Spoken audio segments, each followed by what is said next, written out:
Bizarre Brain Comics.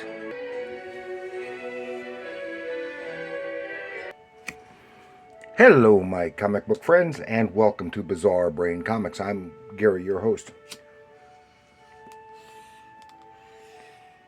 And this is where I like to take a look at some older comics, talk a little bit about the characters and creators, and examine the stories and the art.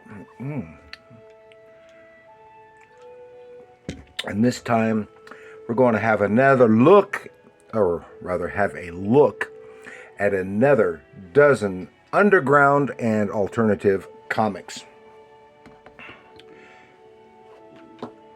And of course, for those who don't know, underground comics were from the started in the 60s and all the way up into the 80s, as they were still known as undergrounds. And by then, a lot of them had been reprinted several times.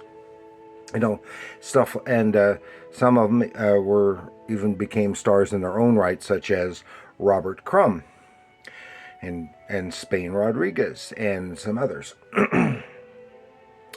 So we're going to take a look at this one here. This is Captain Guts Comics number 2. It's only 50 cents. Captain Guts smashes Black Power. Don't miss it. And of course, this is a parody of superhero comics. But it's from, I couldn't find a date for it was actually published, but the artwork is signed 69, so it's 69 or 70 when it was published. This is done by Larry Wirtz. As you can get an idea of some of his stuff. Captain Guts action pinup, and it's kind of fascistic, and this is taking on so racism. Has the Captain Guts is a superhero, this goofy guy.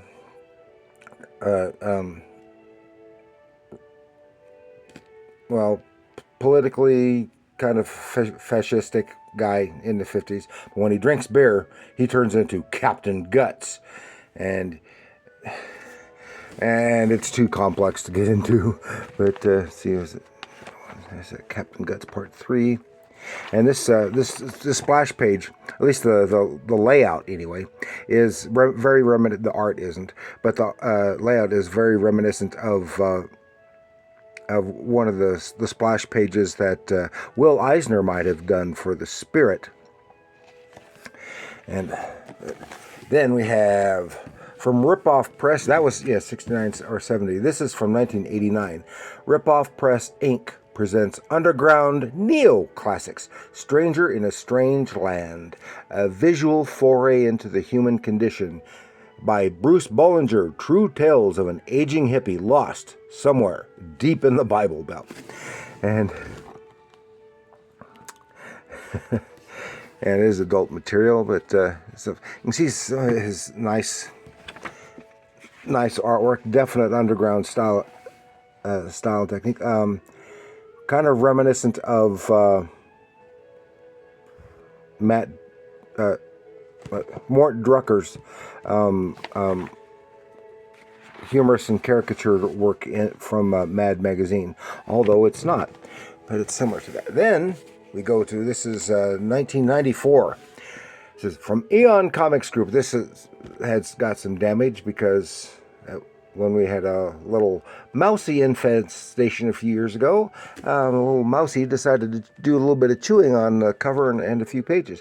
This is issue number 2 of Boom Boom Comics. It's almost an anomaly. Boom Boom. By Dave Lasky. Isn't it? Yeah, David Lasky. Because you demanded it. I can't talk. Because you demanded it. The Origin of Ulysses. And this is an unauthorized biography, comic book biography of James Joyce, author of Ulysses.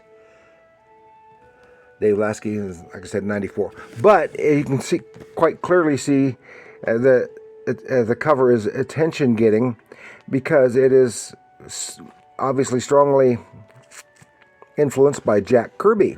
And in fact, the entire artwork looks like Jack Kirby and is in fact almost every panel is taken from some early Marvel, Jack Kirby, Fantastic Four, Hulk stuff, from the early 60s.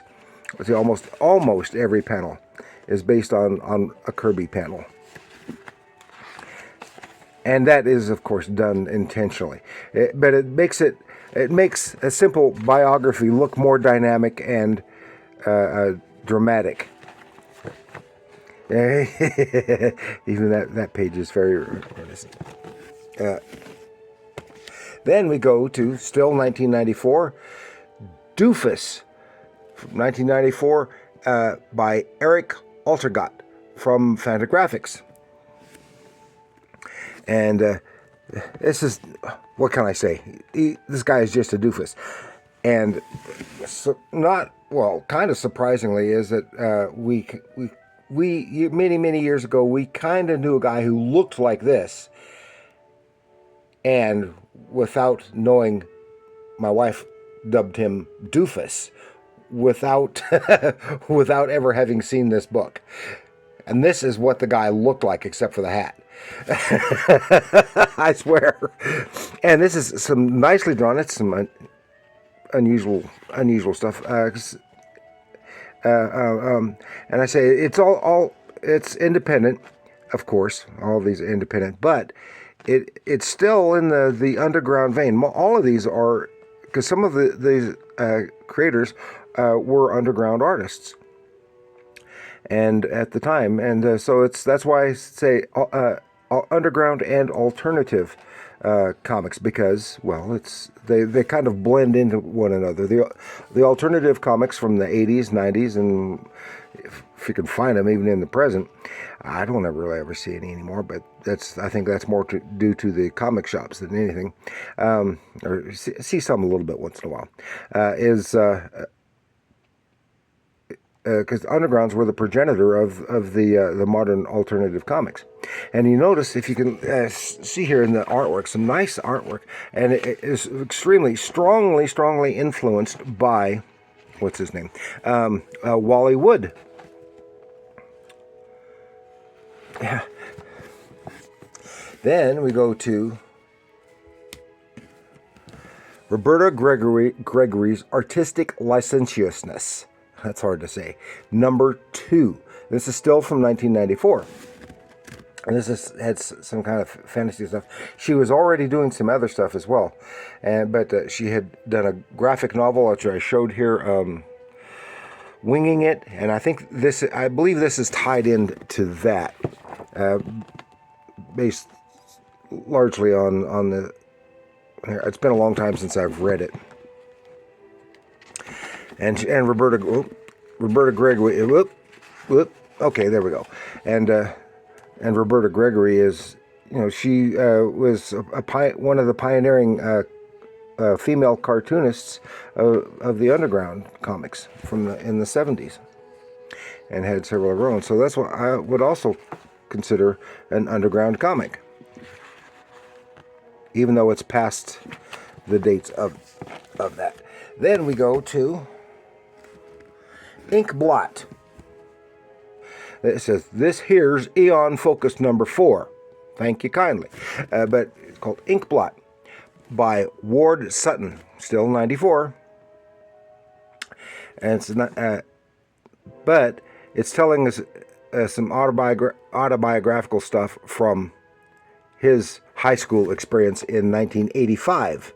Stranded at Reagan High. And again, some nice artwork, and is very underground based.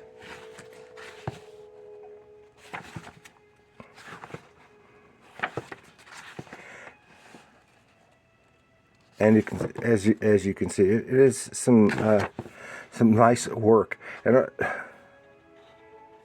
And then I wanted to show you here on the back cover. Of course, it has a heavy cardstock cover, but you see this page, which is it's all, the artwork is all swiped from I think it's from a John Romita Spider-Man page, some some details are changed, but I'm not sure what. But and of course the costumes are changed, you know, to avoid any copyright stuff. But the dialogue doesn't fit. It's the dialogue, I think, is from a romance comic, so the dialogue has nothing to do with what's actually going on, and that's nifty little piece. Then we have Peep Show, Joe Matt's Peep Show number 6 and number 9. I do have a few others, but these were together at the time. Joe Matt, still 94. That's 94, and this one's 95. And again, autobiographical stuff. And Joe Matt is friends with other alternative cartoonists, and they are also in his stories. Peep Show 6 and Peep Show number 9. Again, still autobiographical stuff. Give me that. This is back when he was a kid.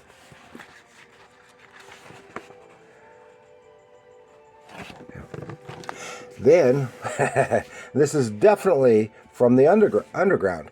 Gilbert Shelton's Wonder Warthog from Ripoff Press. Number 1, The Hog of Steel. This issue, the origin of Wonder Warthog. They had a series reprinting some of the earlier Wonder Warthog stuff. And of course, it's just basically a parody of the origin of Superman, as what one might expect. Wonder Warthog meets the Zymotic Zookeeper. Some unusual things. Definitely underground. Anything on the back? Just ads. Okay, then we go to, I did a whole, showed a whole bunch of the Zap comics that I had, and this one wasn't in with those. This is Zap number 14 from 1998. And S. Clay Wilson doing it, doing the cover duties, and it's a wraparound cover. So that's quite a piece there. And by that I mean a piece of art.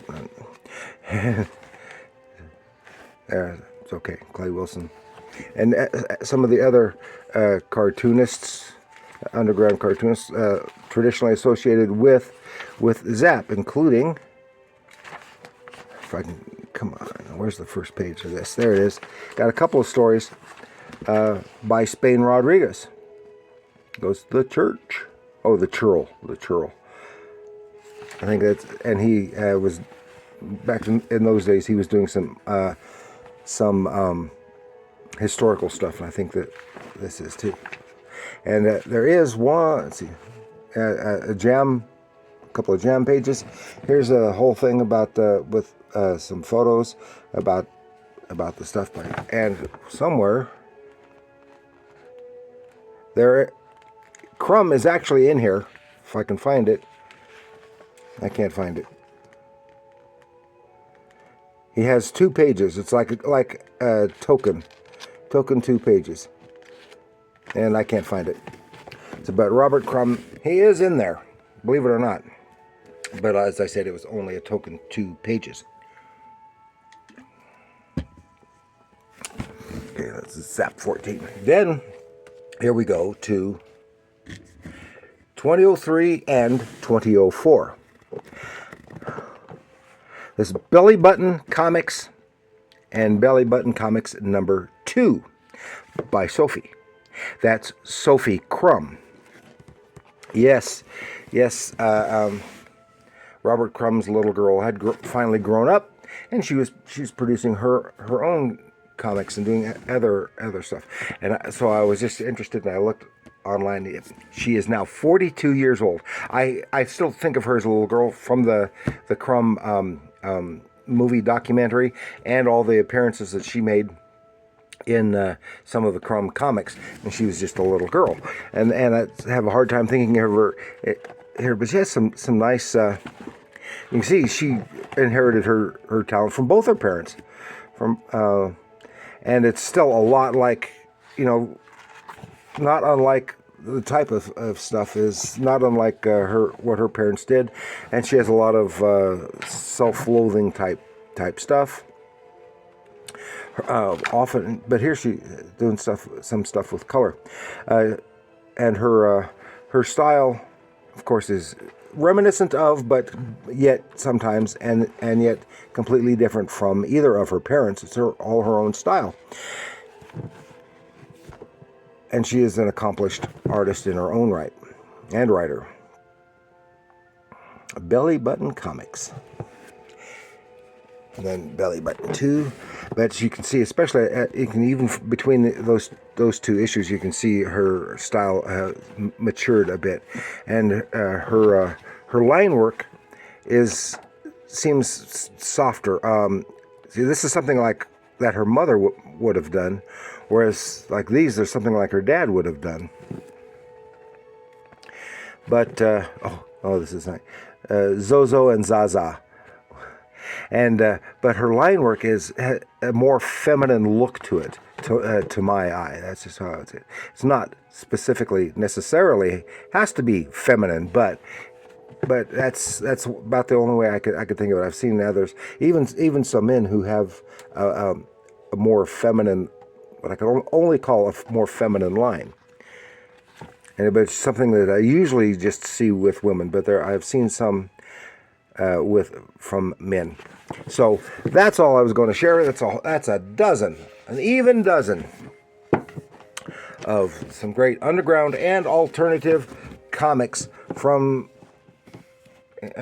mostly from the 90s, but going back even farther than that. So I hope you enjoyed that stuff. There's some maybe there's a lot of stuff there that you haven't seen. Let me know in the comments below what you have. You know, if you're so inclined, tell me what stuff you've seen, what stuff you haven't seen. Did you know about, for example, Crumb's daughter Sophie doing her work? I haven't seen anything since those, but I'm sure she's got some out there. There is a hardback book, which I don't know how much is original and how much might be reprint, if any, that I saw available. But you can clearly see she is an accomplished artist. Had you ever seen Boom Boom? I think I have issue number 1 of Boom Boom somewhere, but I'm not positive on that.